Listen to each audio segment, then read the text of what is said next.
محترم ناظرین، السلام علیکم ورحمۃ اللہ وبرکاتہ۔ میں پڑھی لکھی تھی، غریب والدین کا بازو بننا چاہتی تھی۔ ایک کمپنی کے ساتھ دبئی پہنچ گئی، مگر وہاں جا کر پتہ چلا سب فراڈ تھا۔ مجبوراً میں وہاں جسم فروشی کا کام کرنے لگی۔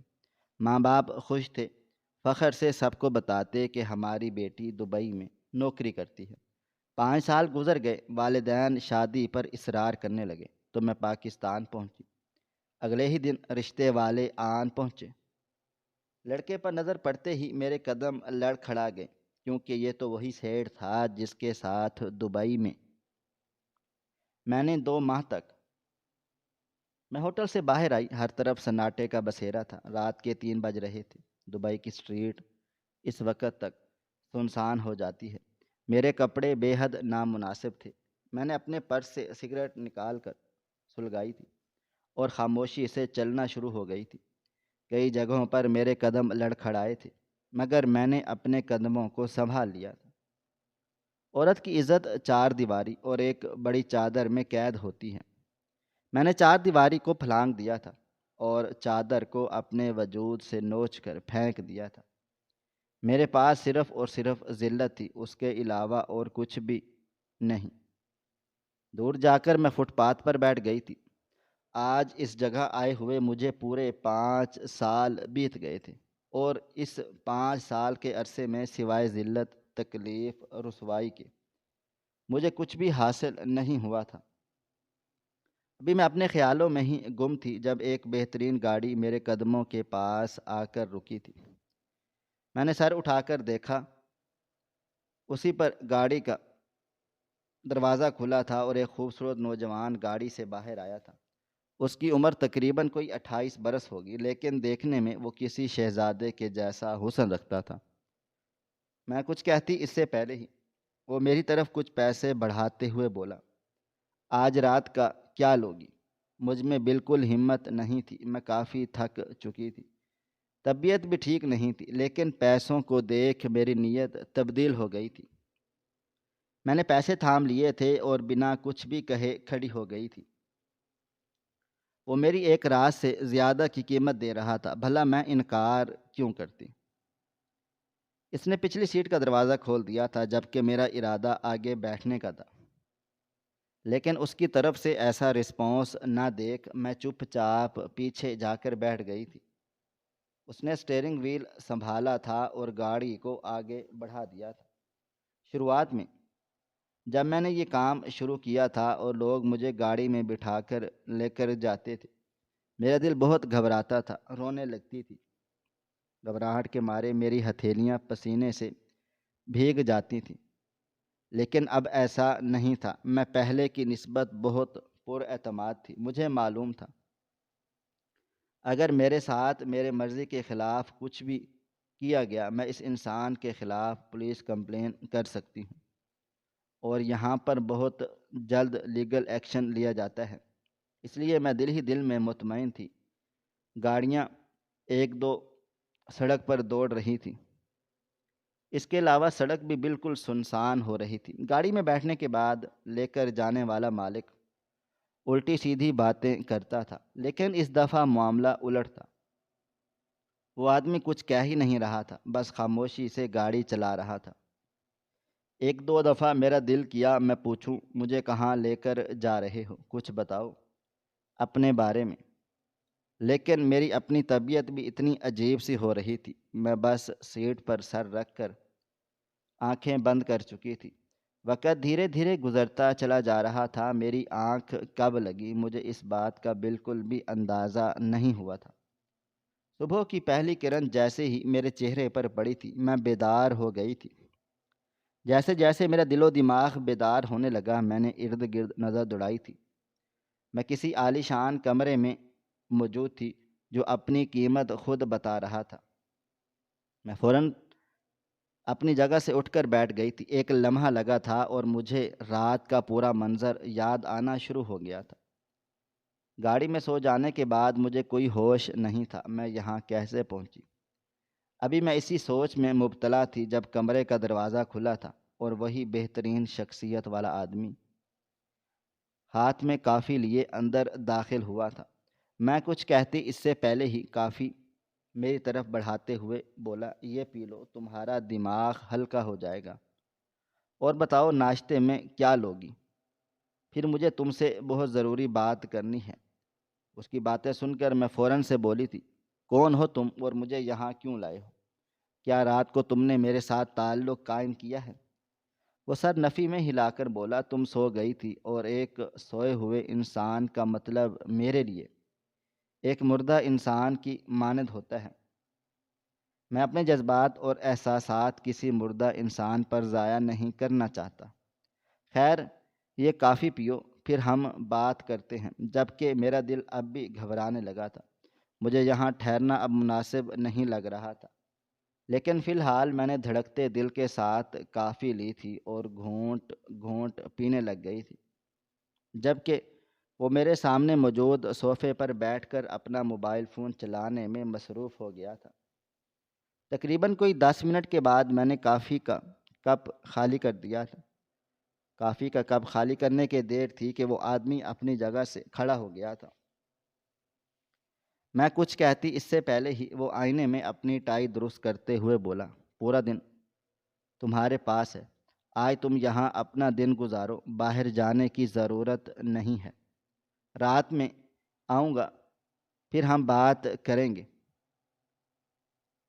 اگر تم پورا دن یہاں پر رہتی ہو تو میں تمہیں منہ مانگی قیمت دوں گا، باہر جانے کی ضرورت نہیں ہے۔ اس کی حیران ہو کر میں نے بات سنی تھی۔ آج تک ایسا گاہک مجھے نہیں ملا تھا۔ گاہک اپنا مقصد پورا کرتا تھا اور مجھے بھیج دیتا تھا، لیکن یہ عجیب تھا۔ رات میری حالت اتنی خراب تھی، وہ مجھے کسی بھی طرح سے برباد کر سکتا تھا، لیکن اس نے مجھے ہاتھ بھی نہیں لگایا تھا اور اب بھی مجھے یہاں رہنے کے لیے بول رہا تھا۔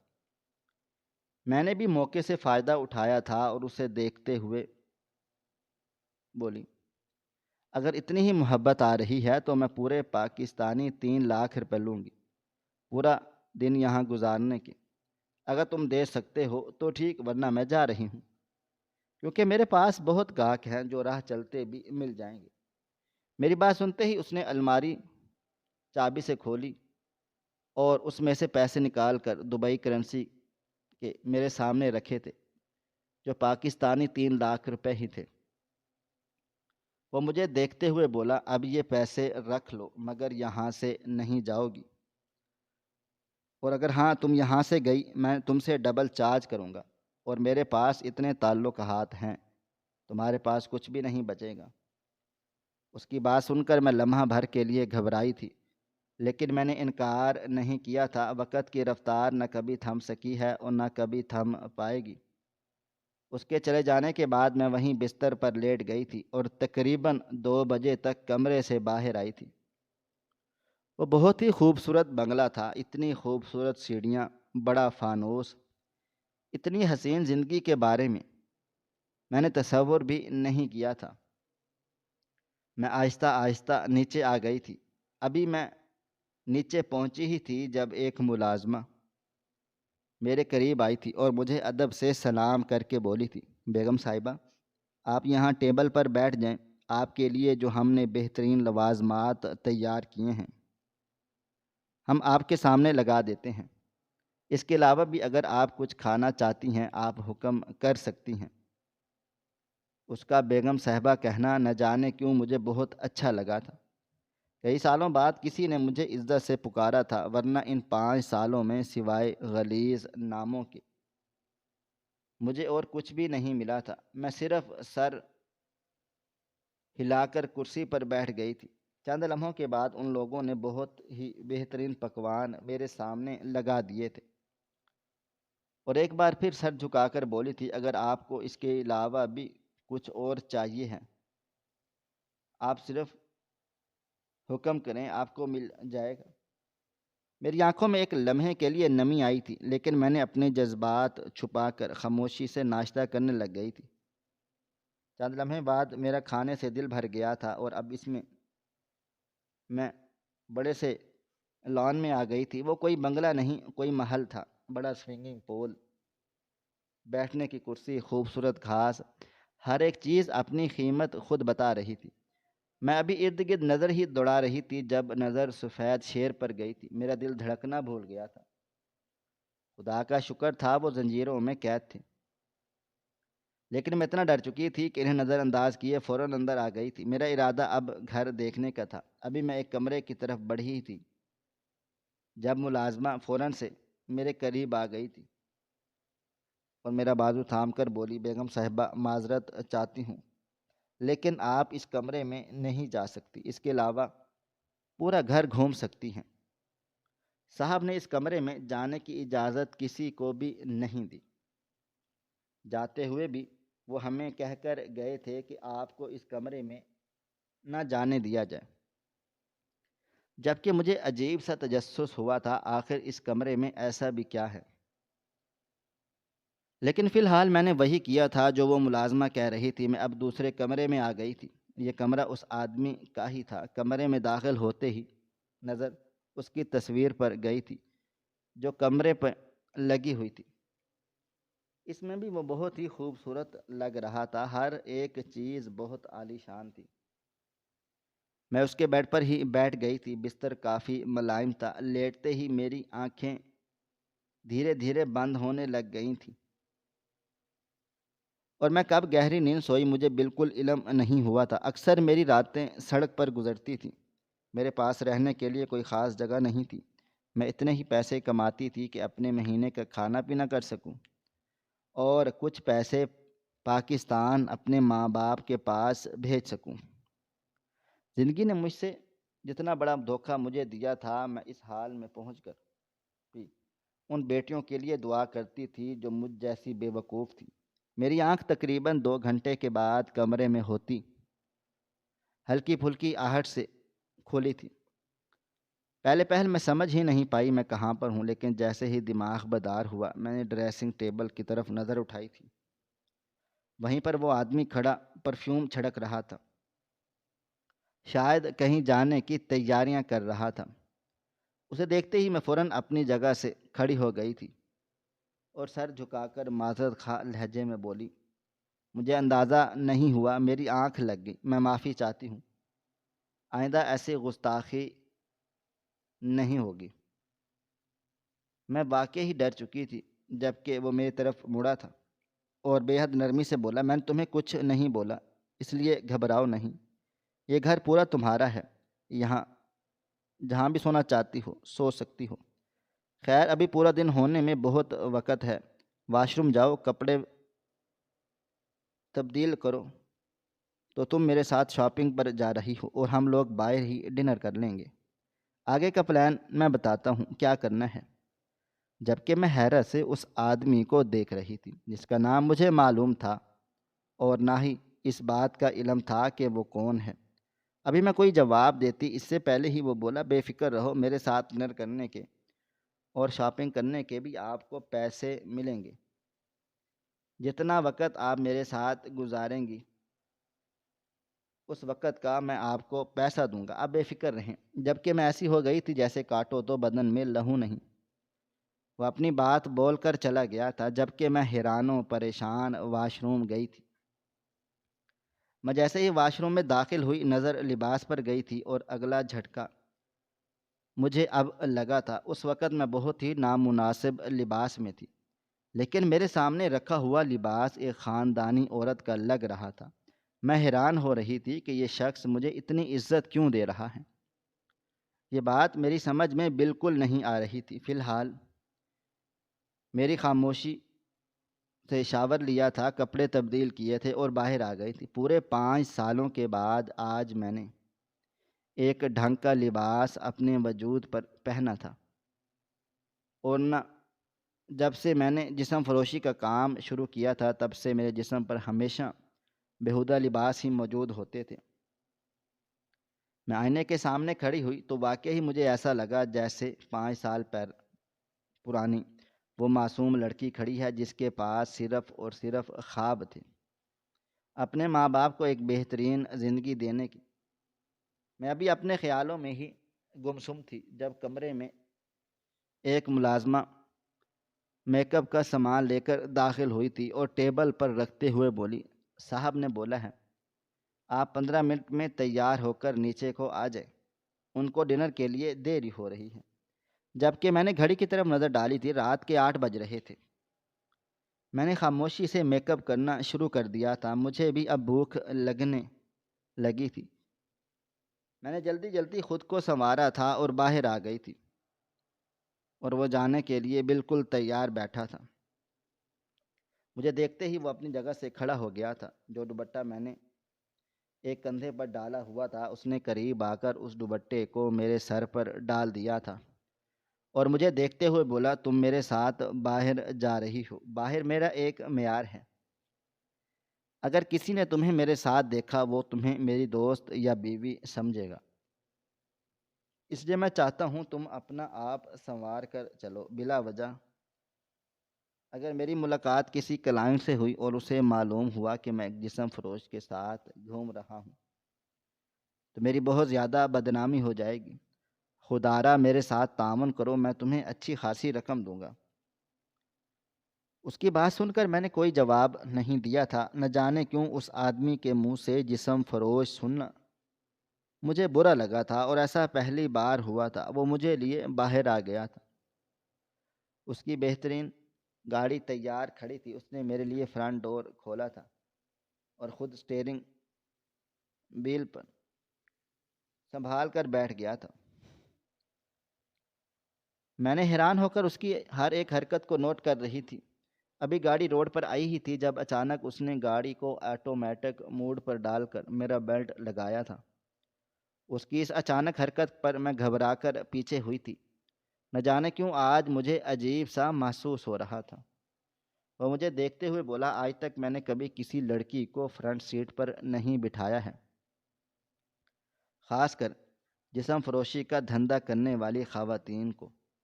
تم پہلی ہو جسے یہ سعادت نصیب ہوئی ہے۔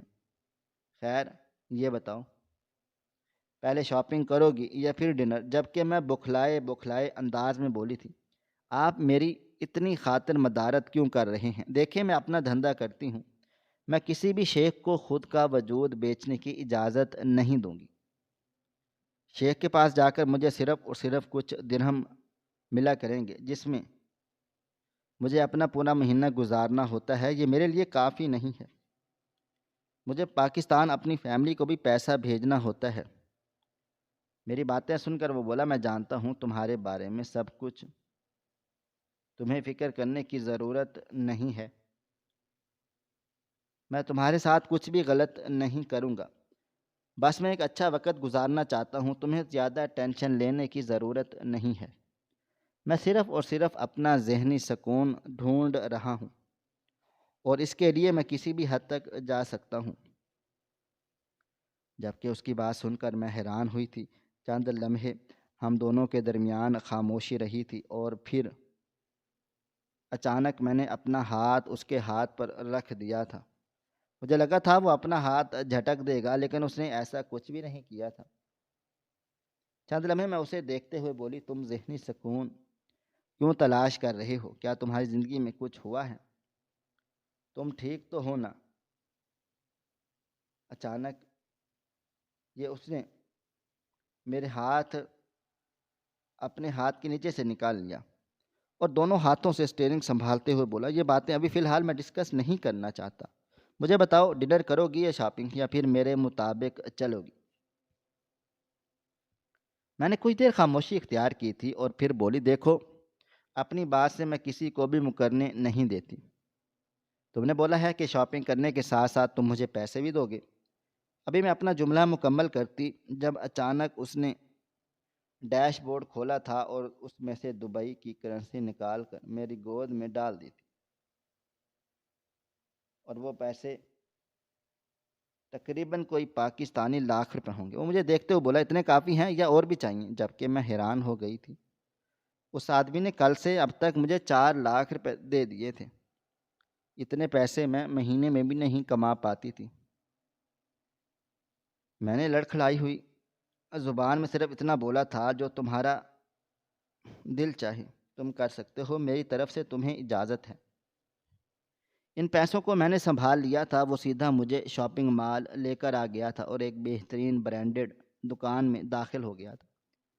اس نے میرے لیے بہت ہی عمدہ لباس زیب تن کیے تھے، پسند کی، اور ہر لباس بہت مہنگا تھا اور ہر لباس میں وقار جھلک رہا تھا۔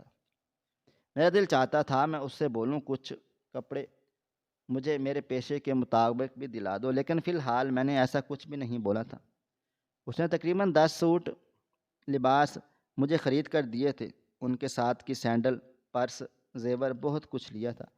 تقریباً بل کوئی 3 لاکھ سے 4 لاکھ کے درمیان بنا تھا۔ میں حیران ہو کر اسے دیکھ رہی تھی، جو پیسہ ایسے اڑا رہا تھا جیسے ہاتھ کا میل ہو۔ اب وہ مجھے بہت ہی خوبصورت اور ریسٹورنٹ لے کر آیا تھا۔ اس کی ہر ادا پر میں فدا ہونا شروع ہو گئی تھی۔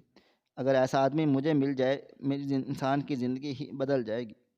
میں دل ہی دل میں خیالات بنانا شروع ہو گئی تھی کہ اب مجھے اسے کیسے گھیرنا ہے۔ اس نے بہت ہی بہترین کھانا آرڈر کیا تھا اور مجھے اب فرصت سے دیکھنے لگا تھا، جبکہ اس کی نظر میں جیسے ہی مجھ پر گئی میرے ہاتھ کپ کپانا شروع ہو گئے، اور ایسا پہلی بار ہو رہا تھا۔ اس کے علاوہ بھی کئی لوگ میری زندگی میں چلے آئے تھے، کچھ امیر، کچھ غریب اور کچھ مڈل کلاس، مگر آج سے پہلے ایسا آدمی میری زندگی میں نہیں آیا تھا جس نے مجھے اتنا روپیہ پیسہ دیا اور مجھ پر اتنا روپیہ پیسہ خرچ کیا۔ میری اوقات اتنی نہیں تھی جتنا وہ مجھ پر لوٹا رہا تھا۔ چند لمحے کے بعد وہ مجھے دیکھتے ہوئے بولا، تم پاکستان واپس کیوں نہیں چلی جاتی؟ میں مانتا ہوں تمہارے ساتھ غلط ہوا ہے، تمہیں دھوکہ دے کر یہاں لایا گیا ہے، مگر تم واپس بھی تو جا سکتی تھی۔ تمہارے پاس ریٹرن ٹکٹ موجود تھا، وہاں جا کر تم اپنے ماں باپ کا بازو بن سکتی تھی۔ پھر یہاں رہ کر جسم فروشی ہی اپنے لیے منتخب کیوں کی؟ اپنی زندگی برباد کیوں کی؟ تم ایک شریف لڑکی ہو، شریف خاندان سے تعلق رکھتی ہو۔ اگر تمہارے خاندان کو ذرا بھی اس بات کا علم ہو گیا کہ تم دبئی میں یہ سب کام کرتی ہو تو ان کے دل پر کیا گزرے گی؟ کبھی تم نے اس بارے میں سوچا ہے؟ اس کی باتیں میرے 4 طبق روشن کر گئی تھیں۔ نہ میں نے اسے اپنا نام بتایا تھا، نہ ہی اپنے خاندان کے بارے میں بتایا تھا، جبکہ وہ میرا پورا حسب نسب بتا رہا تھا۔ میں کچھ کہتی اس سے پہلے ہی وہ مزید بولا، میں جانتا ہوں تمہارے دل و دماغ میں یہی خیال آ رہا ہوگا کہ مجھے تمہارے بارے میں سب کچھ کیسے معلوم۔ یاد رکھنا، میں اپنی زندگی میں شامل کرنے سے پہلے ہر اس شخص کا علم ضرور رکھتا ہوں جو میرے لیے اہم ہو۔ اگر میری زندگی میں کوئی بھی جانور بھی آتا ہے تو میں اس کا بھی بایو ڈیٹا نکال لیتا ہوں۔ پھر تم تو ایک انسان ہو، تمہیں کیا لگا میں تمہارے بارے میں کچھ بھی نہیں جانوں گا اور بلا وجہ تم پر ایسے ہی پیسے اڑاتا رہوں گا؟ اس کا لہجہ اب تھوڑا سا سخت ہونا شروع ہو گیا تھا۔ میرا دل گھبرانے لگا تھا۔ میں اسے دیکھتے ہوئے بولی، لیکن میرے بارے میں اتنا کیوں جان رہے ہو؟ آخر تمہیں میرے بارے میں جان کر کیا حاصل ہوگا اور تم مجھ پر اتنا پیسہ کیوں لٹا رہے ہو؟ میں مانتی ہوں تمہارا کہنا ہے کہ تم ذہنی سکون تلاش کر رہے ہو، لیکن تم ایک جسم فروش پر اتنا پیسہ صرف ذہنی سکون کے لیے نہیں لٹا سکتی۔ بات کچھ اور ہے۔ اگر تم مجھے مار کر میرے اعضاء بیچنا چاہتے ہو تو خدا کے لیے ایسا کچھ مت کرنا۔ میرے ماں باپ کو میری ضرورت ہے، وہ بوڑھے ہیں، ان کو پیسے بھیجنا میری ذمہ داری ہے۔ پاکستان جا کر میں صرف تباہ و برباد ہو جاتی، کیونکہ میں اپنا سارا روپیہ پیسہ لگا کر دبئی آ گئی تھی۔ وہاں جا کر سوائے ذلت کے مجھے اور کچھ بھی نہیں ملتا، اس لیے میں نے یہاں رہ کر خود کو برباد کرنا ہی منتخب کر لیا تھا۔ میری بات سن کر وہ کچھ دیر خاموش رہا۔ اس درمیان کھانا بھی آ چکا تھا، ہم دونوں ہی اب تک کھانے کی طرف نہیں بڑھے تھے۔ چند لمحے کے بعد وہ مجھے دیکھتے ہوئے بولا، عورت کی پاکیزگی اس کا سب سے اہم زیور ہوتا ہے۔ جس عورت کے پاس پاکیزگی اور حیا نہ ہو اسے عورت کہنا بھی گناہ ہے۔ تم ایک ایسے خاندان سے تعلق رکھتی ہو جہاں پردے کو بہت زیادہ اہمیت دی جاتی ہے۔ تمہاری ماں پردے کے بغیر گھر سے باہر قدم نہیں نکالتی۔ اس عورت کی بیٹی پردیس ملک میں اپنا جسم بیچ رہی ہے۔ تمہیں پتہ ہے میں کیا کہہ رہا ہوں؟ اس کی بات سن کر میرا دل زور زور سے دھڑکنے لگا تھا۔ میں ہر ایک بات سے واقف کار تھا، لیکن میں نے ہر ایک بات سے نظریں چراتی تھی۔ کچھ دیر کے بعد اس نے کھانے کی طرف اشارہ کیا اور نرمی سے بولا، کھانا تناول کروں، کیونکہ اگر میں نے کوئی اور بات کہی تم یہاں بیٹھنے کے لائق نہیں رہو گی، اور یہاں تک میرا اندازہ ہے تمہیں پیسے چاہیے اور میرے پاس تمہیں دینے کے لیے بہت پیسہ ہے۔ جبکہ میں بنا کچھ بھی بولے کھانا شروع کر چکی تھی، میرے دل میں تجسس پیدا ہو رہا تھا کہ میں کسی بھی طرح اس بات کو تہہ تک پہنچ جاؤں۔ آخر یہ مجھ پر اتنا پیسہ کیوں لگا رہا ہے؟ اب تک اس نے میرے جسم کو چھوا نہیں تھا، لیکن فی الحال میں نے چپ رہنے میں عافیت جانی تھی۔ کھانا خاموشی سے کھایا گیا تھا اور پھر وہ ہاتھ صاف کر کے کھڑا ہوا۔ اسے دیکھتے ہوئے میں اپنی جگہ سے کھڑی ہو گئی۔ ہم دونوں ایک ساتھ ہی گاڑی کے پاس آئے تھے اور بیٹھتے ہوئے بولے کہ تم اب اندر جاؤ، پھر ملیں گے، جبکہ میں اس کی شکل دیکھتی رہ گئی۔ میری شاپنگ جو اس نے کروائی تھی وہ گاڑی کے اندر تھی، پیسے میرے تھے، وہ بیچ سڑک پر چھوڑ کر چلا گیا تھا۔ کون تھا یہ آدمی؟ یہ بات میرے بالکل سمجھ میں نہیں آ رہی تھی۔ اچانک میری زندگی میں چلا آیا، مجھے عزت دی، احترام دیا، اور اب ایسے بیچ راہ میں چھوڑ کر چلا گیا۔ میں بھی خیالوں میں ہی گم سم تھی جب میرا موبائل فون بجنے لگا۔ میں نے موبائل فون نکال کر دیکھا، سامنے اماں کا فون آ رہا تھا۔ اس وقت میں بہتر لباس میں تھی۔ میں نے کال کو یس کیا اور ایک طرف بیٹھ گئی تھی۔ اماں آج بھی پہلے کی طرح بالکل معصوم چہرہ بنائے میرے سامنے بیٹھی تھی۔ میں کچھ کہتی اس سے پہلے ہی وہ بولی، ارے میری لاڈو، آج کتنی پیاری لگ رہی ہو، کہیں باہر سے آئی ہو؟ میں نے سر ہاں میں ہلایا تو وہ بولی، میرا بڑا دل چاہ رہا ہے تم سے ملاقات کرنے کا، تم پاکستان واپس آ جاؤ۔ میں جانتی ہوں اگر تم یہاں واپس آ گئی گھر کا گزارا مشکل ہو جائے گا، لیکن اگر تم کچھ ہفتہ کریں مشکل بھی ہو جائے گا، کچھ کر لیں گے اگر تم نے وہاں بھی نہیں رہی۔ لاڈو، تمہارے بابا بھی تمہاری یاد میں روتے رہتے ہیں۔ مجھے شکر ہو گئی ہے تمہارے بابا کو بلڈ پریشر کا مسئلہ ہو چکا ہے۔ ہر وقت ایک فکر ستاتی رہتی ہے کہ ہماری بیٹی اگر تنہا رہ گئی تو ہم اللہ کو کیا منہ دکھائیں گے۔ امی کی باتیں سن کر میں بیزاریت سے بولی، آپ نے ان باتوں کے لیے فون کیا ہے جو میں فون رکھ رہی ہوں؟ میری بات سن کر وہ بولی، نہیں نہیں، فون مت رکھنا پلیز، میری آج بات سن لو۔ جبکہ میں خاموش ہو گئی تھی، وہ مزید بولی، تمہارے بابا کل رات کو بہت بری طرح سے بیمار پڑ گئے تھے، انہیں ہسپتال لے کر جانا پڑا، محلے کے لوگوں نے ہماری مدد کی، اگر تم یہاں پر ہوتی تو ہمیں کسی کی مدد لینے کی ضرورت نہیں پڑتی، تم ہماری بیٹی نہیں ہو، ہمارا بیٹا ہو۔ امی کی باتیں سن کر میں فوراً سے تڑپ کر بولی تھی، کیا ہوا ہے بابا جان کو، سب خیریت تو ہے نا؟ آپ مجھے اب بتا رہی ہیں پیسوں کی ضرورت ہے، بھیجوں؟ وہ بولی، پیسوں کی اب نہیں، اب تمہاری ضرورت ہے۔ اگر اولاد پاس ہو، ماں باپ بالکل ٹھیک ٹھاک ہو جاتے ہیں۔ رات میں تمہارے بابا نیند میں بھی تمہیں پکار رہے تھے اور بار بار تمہارا نام لے رہے تھے، خدا کے لیے لوٹ آؤ، نہیں چاہیے ایسے پیسے جس کے بدلے میں ہم تم سے دور رہیں۔ 5 سال رخصت ہو چکے ہیں، میں اب تمہیں اپنے ہاتھوں سے رخصت کرنا چاہتی ہوں، تمہاری شادی کا کھانا کھانا چاہتی ہوں، تمہیں خوش دیکھنا چاہتی ہوں۔ ہر ماں کی طرح میرے بھی لاکھ ارمان ہیں، خدا کے لیے لوٹ آؤ، ایسا نہ ہو کہ تم ہماری میت پر واپس آؤ، اس لیے لوٹ آؤ۔ ان کی باتیں سن کر میں فوراً سے بولی، کس طرح کی باتیں کر رہی ہیں آپ؟ اللہ نہ کرے آپ کو یا بابا کو کچھ بھی ہو، اگر آپ دونوں کو کچھ ہو گیا میں بھی زندہ نہیں رہ پاؤں گی، میرے زندہ رہنے کا مقصد صرف اور صرف آپ دونوں کا ہونا ہے۔ میں کل کی فلائٹ سے واپس گھر آ جاؤں گی، خدا کے لیے آئندہ کے بعد اس طرح کی گفتگو نہیں کریں، اور بابا جان سے بولیں ان کو پریشان ہونے کی ضرورت نہیں ہے، ان کی بیٹی واپس آ رہی ہے۔ جبکہ امی کے چہرے کی مسکراہٹ ان کی خوشی دیکھنے کے لائق تھی، وہ مجھے دعائیں دینے لگیں، ساتھ میں حوصلہ بھی دینے لگ گئی تھی، تم پریشان نہ ہو، تم نے جتنے پیسے اب تک ہمیں بھیجے ہیں ہم نے اور خرچ بھی نہیں کیے ہیں۔ میں نے بہت سارا پیسہ کما لیا تھا، تمہاری شادی کے لیے جوڑا بھی لیا ہے۔ اگر تمہارے بابا چھوٹی سی دکان کر کے بیٹھے ہیں، اگر تم پیسے نہیں بھیجو گی تب گھر کا گزارا بھی ہو جائے گا۔ تم لوٹ آؤ۔ آدمی کی باتیں مجھے جھنجھوڑ دیا تھا۔ وہ بار بار مجھے کیوں بلا رہی تھی، یہ بات میری سمجھ میں نہیں آ رہی تھی، اس لیے مجبوراً میں راضی ہو گئی تھی۔ میں نے فوراً اسی پل وہیں بیٹھے بیٹھے ایک آدمی کو فون کیا تھا جو میری ٹکٹ وغیرہ کروا سکتا تھا اور مجھے پاکستان بھیج سکتا تھا۔ وہ پیسے ضرور لیتا لیکن میرا کام ہو سکتا تھا۔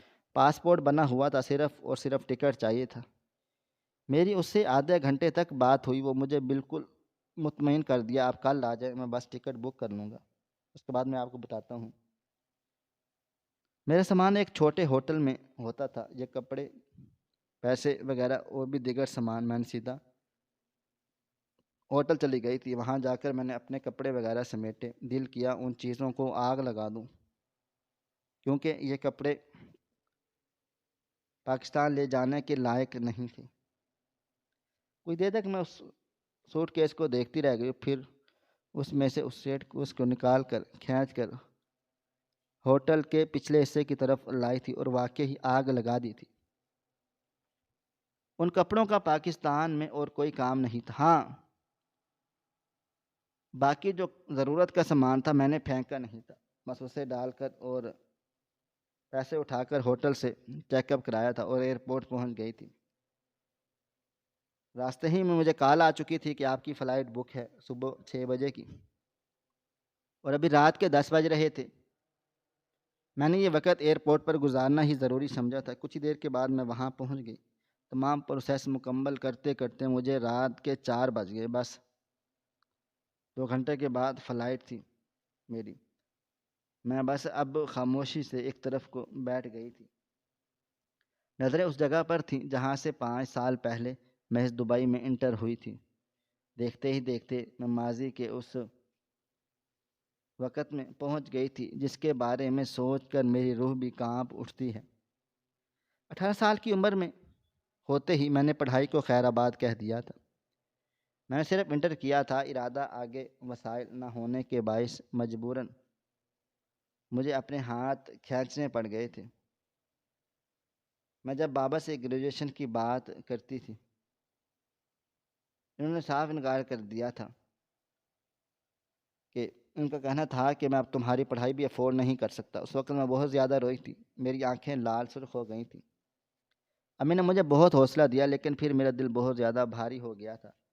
1 مہینہ میں گھر پر ہی گزار دیا، لیکن گھر کے حالات جب میں نے قریب سے دیکھے تو مجھے اندازہ ہو گیا تھا کہ اب گھر میں بیٹھنا بیکار ہے۔ بابا جان کی حالت بھی ایسی نہیں ہے کہ وہ اکیلے اس گھر کو اب چلا سکے۔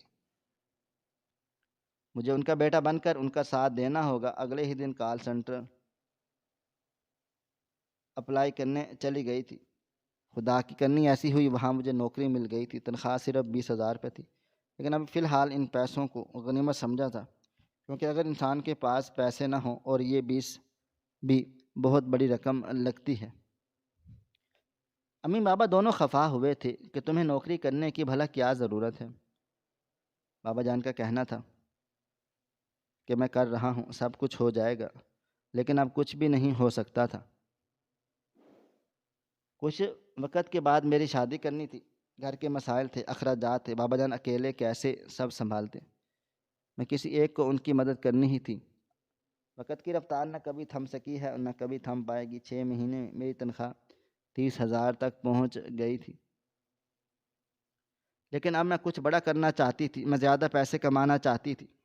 جب میری ملاقات کال سینٹر میں ایک آدمی سے ہو گئی تھی، اور وہ ایسے لوگوں کو تلاش کر رہا تھا جو دبئی میں چل کر کام کر سکیں۔ اس کی ایک اپنی کمپنی تھی۔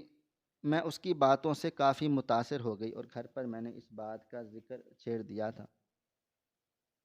بابا جان، میں نے صاف انکار کر دیا کہ میں باہر تمہیں نہیں لے کر جانے دوں گا۔ تمہیں پیسے کمانے ہیں، پاکستان میں رہ کر جتنے مرضی کمانا چاہتی ہو کما لو، لیکن باہر نہیں جاؤ گی، خاص کر دبئی جیسے ملک میں ہرگز بھی نہیں جہاں پر فحاشی عام ہے۔ ان کی بات سن کر میں بہت غصہ ہوئی تھی۔ یہ کیا طریقہ کار ہے؟ آپ لوگ ایسے کیسے کسی بھی ملک کے بارے میں اتنی بڑی بات بول سکتے ہیں؟ مگر انہوں نے منع کر دیا تھا اور وہ آدمی مسلسل مجھ پر پریشر ڈال رہا تھا کہ ابھی موقع ہے اور پھر موقع ہاتھ سے چلا جائے گا۔ میں اتنا زیادہ ان باتوں کو لے کر پریشان ہو گئی، اپنے سونے کا سیٹ بیچ دیا، جتنی پیسہ میرے پاس اب تک جمع تھا اس آدمی کی ہتھیلی پر رکھا اور اماں ابا کو بتائے بغیر پاسپورٹ، ویزا اور ٹکٹ تیار کروا لی۔ 2 دن پہلے میرا دل کیا میں امی کو بتا دوں کہ میں دبئی جا رہی ہوں، لیکن مجھے معلوم تھا آخری موقع پر وہ اتنا رونا دھونا کر دیں گی کہ میں اپنی آخری منزل حاصل نہیں کر پاؤں گی۔ اس لیے بس خاموشی سے آفس کا نام دے کر گھر سے چلی گئی تھی۔ اس دن امی بہت زیادہ پریشان ہو گئی تھیں۔ مجھے آج بھی ان کا چہرہ یاد ہے، بار بار آیتیں پڑھ کر مجھ پر پھونک رہی تھیں اور ہدایات کر رہی تھیں کہ اپنا خیال رکھنا، اور شاید انہیں احساس ہو چکا تھا اور کہ بیٹی ان کے پاس بہت سے درود دور لے کر جانے والی ہے۔ میں بنا سوچے سمجھے دبئی کے لیے پرواز کر گئی تھی۔ میں جب ایئرپورٹ پہنچی وہاں جاتے ہی مجھے میسج مل گیا تھا، تمہارا سارا روپیہ پیسہ میں کھا چکا ہوں، صرف ٹکٹ کا پیسہ میں نے لگا لیا ہے اور تمہارے ساتھ فراڈ بھی ہو گیا ہے، ہماری کوئی کمپنی نہیں ہے، ہم اس طرح دبئی بھیجتے ہیں اور جو پیسے بچتے ہیں وہ ہم لوگ کھا پی لیتے ہیں۔ تم ایک بہت بڑے سائنسدان میں ملک میں کھڑی ہو کر اپنے لیے نوکری تلاش کر رہی ہے اور اپنی حفاظت کو ہم سنوار کر جو ہم کر سکتے تھے کر چکے ہیں۔ اس وقت میں بہت زیادہ روئی تھی، ایسا لگتا تھا میرے قدموں تلے سے زمین نکل چکی ہو، آسمان میرے سر پر آن گرا ہو۔ 2 دن بعد میں نے سڑک پر ہی کنارے امی بابا کو میں نے وہاں پر پہنچ چکی تھی بتا بھی چکی کہ میں دبئی آ گئی ہوں۔ بابا جان بہت ناراض ہوئے، امی سے مجھ سے بات تک نہیں کی، لیکن فی الحال مجھے رہنے کے لیے جگہ چاہیے تھی۔ وقت گزرتا چلا گیا مگر اس کے باوجود میں کچھ نہ کچھ لے کر پئی تھی۔ تھک ہار کر میں نے جسم فروشی شروع کر لی تھی، کیونکہ اب کھانے کے لیے بھی میرے پاس پیسے نہیں تھے اور نہ ہی وقت نہ کبھی رکا ہے اور نہ کبھی رک پائے گا۔ اور نظر ختم بھی کر دیا تھا، مجھ سے رابطہ بحال کیا، لیکن اب اچانک امی کا رویہ روک کر مجھے بلانا نہ جانے کیوں خطرے کی علامت لگ رہا تھا۔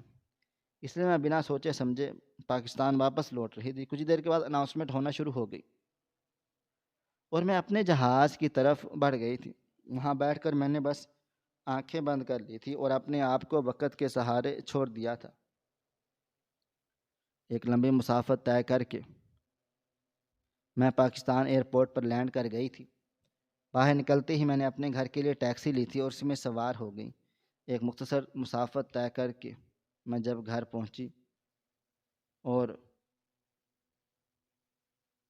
جیسے مجھے جنت واپس مل چکی ہو، میں نے ابھی وہی کپڑے پرانے پہن رکھے تھے جو اس آدمی نے مجھے دیے تھے۔ میں اندر داخل ہوئی اور اگلا لمحہ ایسا تھا جیسے واقعی جنت ہو۔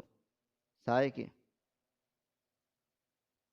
میری امی ماں باپ بیٹھے باہر مسکرا رہے تھے۔ مجھے دیکھتی ان دونوں کی چیخیں بلند ہوئیں اور امی مجھے دھاڑتے ہوئے بولی، میرے گلے لگ گئی تھی۔ میں اپنی ماں اور اپنے باپ سے پورے 5 سالوں بعد مل رہی تھی۔ میرے لیے یہ لمحہ بہت جذباتی تھا۔ میں کافی دیر تک اپنی ماں کے سینے سے لگی روتی رہ گئی تھی اور پھر اپنے باپ کے سینے سے لگی تھی۔ ان دونوں کے سامنے مجھے بہت شرمندگی ہو رہی تھی، لیکن میں نے خود کو سنبھال لیا تھا۔ کافی دیر تک ہم ساتھ بیٹھے باتیں کرتے رہے اور پھر خاندان کے لوگ آنا شروع ہو گئے تھے۔ وقت بہت اچھا گزر گیا تھا اور 2 دن اس طرح سے بیت گئے تھے اور اب ہم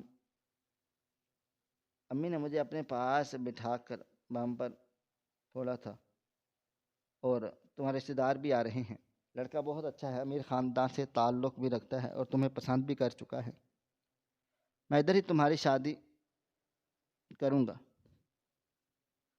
خود کو تیار کر لو۔ میں نے امی کو سمجھا دیا ہے کہ اتنی جلد بازی میں فیصلہ نہیں لیں، لیکن ان کے بارے بار بار کہنے پر میں راضی ہو گئی۔ تقریباً رات 8 بجے مہمان آ گئے تھے اور میں اپنے کمرے میں بیٹھی آرام کر رہی تھی، تیار ہو رہی تھی۔ مجھے اب امی نے بلا لیا تھا، لیکن جیسے ہی میں کمرے میں داخل ہوئی اور میری نظر سامنے بیٹھے لڑکے پر گئی، ایسا لگتا تھا جیسے میرے قدموں تلے سے زمین نکل چکی ہوں۔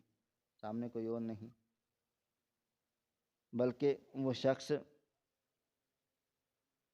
تھا بیٹھا ہوا جس سے میری ملاقات آخری دفعہ دبئی میں ہوئی تھی، جس نے مجھے پروقار لباس دلائے تھے، اچھا ڈنر کروایا تھا اور اچھے ہی لباس میں مجھے چھوڑ کر چلا گیا تھا۔ میں بالکل حیران و پریشان تھی۔ اس کے ساتھ میٹنگ کرنے اوپر چلی گئی تھی اور خوشگوار بھی میٹنگ خوشگوار رہی تھی، اور پھر بڑوں نے ہمیں اکیلا چھوڑ دیا تھا۔ اسے میں اپنے کمرے میں لے آئی۔ میں کچھ کہتی جب وہ مجھے دیکھتے ہوئے بولا، میں جانتا ہوں تمہارے دل و دماغ میں کئی طرح کے سوالات آ رہے ہوں گے، مگر میں خود تمہیں اپنی حقیقت بتا دیتا ہوں۔ میں تمہیں پسند کرتا ہوں۔ دراصل تم سے پہلے میری زندگی میں ایک لڑکی تھی، ہو بہو تمہاری ہم شکل۔ بولا گیا ہے کہ دنیا میں آپ کی شکل کے 7 لوگ ہوتے ہیں۔ میرا بھی یہ مشکل ہم سفر تھا میرے پاس، لیکن میں نے ہمیشہ اس قدر نہ قدری کی کرتے رہی، اور پھر اس کو تکلیف پہنچانا تھا، اس پر صرف اور صرف دھونس جمانا تھا۔ ہم دونوں گاڑی میں بیٹھے ہوئے تھے جب میں نے اس سے لڑ رہا تھا۔ وہ مجھے بار بار کہہ رہی تھی کہ کچھ ہو جائے گا، سپیڈ کم کر لو، لیکن میں نے اس کی ایک نہ سنی، اور پھر کار ایکسیڈنٹ ہو گیا جس میں وہ اب ختم ہو گئی ہے۔ وہ جب سے اس دنیا سے چلی گئی، تب سے مجھے احساس ہو گیا تھا کہ میں کتنا غلط تھا، لیکن میں نے بری عادتیں اپنا لی تھی، جسم فروشی کرنے لگا، خود کو بھی اب گناہوں میں دلدل میں پھنسا کر اس دن جب تم کلب میں مردوں کے سامنے ڈانس کر رہی ہوگی تب میں تمہیں دیکھا نہیں تھا، مجھے لگا میرے پاس میرا وہم ہے۔ تب میں نشے کی حالت میں تمہیں اپنی بیوی سمجھ رہا ہوں، لیکن جب اگلے دن تمہیں میں نے ایک اسٹریٹ پر اکیلے چلتے ہوئے دیکھا، میں حیران رہ گیا۔ میں فوراً تمہارے بارے میں معلومات نکالی اور مجھے معلوم ہوا کہ تم ایک باعزت خاندان کی بیٹی ہو۔ میں نے اسی پل فیصلہ کر لیا کہ تم سے ہی شادی کروں گا۔ میں جانتا ہوں تمہارے لیے مجھے قبول کرنا مشکل بہت ہوگا، لیکن ناممکن نہیں۔ تم بھی اپنی زندگی میں بہت ساری غلطیاں کر چکے ہو اور میں بھی، لیکن میں نے ان غلطیوں سے بہت کچھ سیکھ لیا ہے، اور امید کرتا ہوں کہ تم بھی اب سمجھدار ہو چکی ہو۔ میرے پاس دنیا بھر کی آسائشیں موجود ہیں۔ میں تمہیں پاکستان میں رکھوں گا اور خود بھی پاکستان میں ہی رہوں گا۔ ہاں، میرا کاروبار دبئی میں ہے، لیکن میں یہاں پر پاکستان میں رہوں گا۔ جب ضرورت پڑا کرے گی تو میں چلا جاؤں گا۔ بولو منظور ہے؟ مجھے یقین ہی نہیں آ رہا تھا کہ اللہ تعالیٰ مجھے اتنی آسانی سے معاف کر کے ایک ایسے انسان کو سونپ رہے ہیں جو مجھ سے محبت کرتا ہے، جو مجھے اپنانا چاہتا ہے، اتنا امیر ہونے کے باوجود میرے بارے میں سب کچھ جانتا ہے۔ اس کے باوجود میرے دل و دماغ میں کئی طرح کے شک بننے لگ گئے تھے، لیکن اس وقت میں نے صرف اللہ تعالیٰ پر یقین کیا تھا اور ہاں کہہ دیا تھا۔ ہماری شادی سادگی سے ہوئی تھی اور میں ڈری ہوئی تھی، لیکن ایسا کچھ بھی نہیں ہوا تھا جیسا میں نے سوچا تھا۔ وہ واقعی بہت اچھا انسان ثابت ہوا تھا۔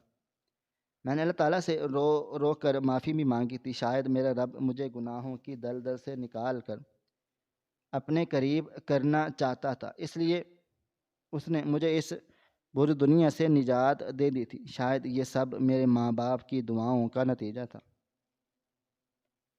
میں جب بھی اپنے ماضی کے بارے میں سوچتی ہوں میرا دل رو پڑتا ہے کہ میں کتنی گھٹیا حرکتیں کرتی تھی، میں کتنی غلط تھی، پیسوں کے پیچھے میں کتنی پاگل ہو گئی تھی، اور اب پیسوں کے پیچھے پاگل بھی نہیں ہوں، صرف اللہ تعالیٰ کے پیچھے پاگل ہوں۔ میں اس رب کا شکر ادا کرتے نہیں تھکتی، کیونکہ اس رب تعالیٰ نے مجھے ایک اچھا ہمسفر دیا اور ایک اچھی زندگی میں۔ تمام سننے والوں کو میں یہی پیغام دینا چاہوں گی کہ ہر انسان کی قسمت میرے جیسے حسین نہیں ہوتی، لیکن میں اتنا ضرور کہوں گی کہ برائی سے نجات پالو، کیونکہ جو سکون حلال میں ہے وہ حرام میں نہیں ہے۔ بے شک تم بھوکے سو جاؤ لیکن حرام کو منہ نہیں لگاؤ۔ زنا ایک بہت بڑا قرض ہے جو تمہیں اپنے گھر سے ادا کرنا ہے۔ میں اپنے رب سے نمازوں میں پاک اولاد مانگتی ہوں کہ اللہ پاک جب تو مجھے اولاد دے تو وہ پاک دینا۔ میرا دل بہت زیادہ ڈرتا ہے لیکن مجھے میرے رب پر پورا یقین ہے، اس نے ابھی تک میرے ساتھ اچھا کیا ہے تو وہ آگے بھی اچھا ہی کرے گا۔ ناظرین، آپ کو ہماری آج کی کہانی کیسی لگی؟ کومنٹ باکس میں اپنی رائے کا اظہار ضرور کریں۔ خواہش صرف اتنی ہے کہ کچھ الفاظ لکھوں جس سے کوئی گمراہی کے راستے پہ جاتے جاتے رک جائے، اور نہ بھی رکے تو سوچ میں ضرور پڑ جائے۔ پیارے دوستوں، امید کرتا ہوں کہ آپ کو یہ ہماری کہانی پسند آئی ہوگی۔ کہانی پسند آئی ہو تو ویڈیو کو لائک کریں، کومنٹس کریں، شیئر کرنا بالکل بھی نہ بھولیں۔ اور ہاں، اگر آپ لوگ اس چینل پر نئے ہیں تو ہمارے چینل ہریرہ انفو کو سبسکرائب ضرور کر لیں اور نوٹیفیکیشن کو ضرور دبا دیں تاکہ آنے والی کہانی سب سے پہلے آپ کو مل سکے۔ ملتے ہیں کل ایک نئی اور دلچسپ کہانی کے ساتھ، تب تک اپنا ڈھیر سارا خیال رکھیے گا۔ اللہ حافظ۔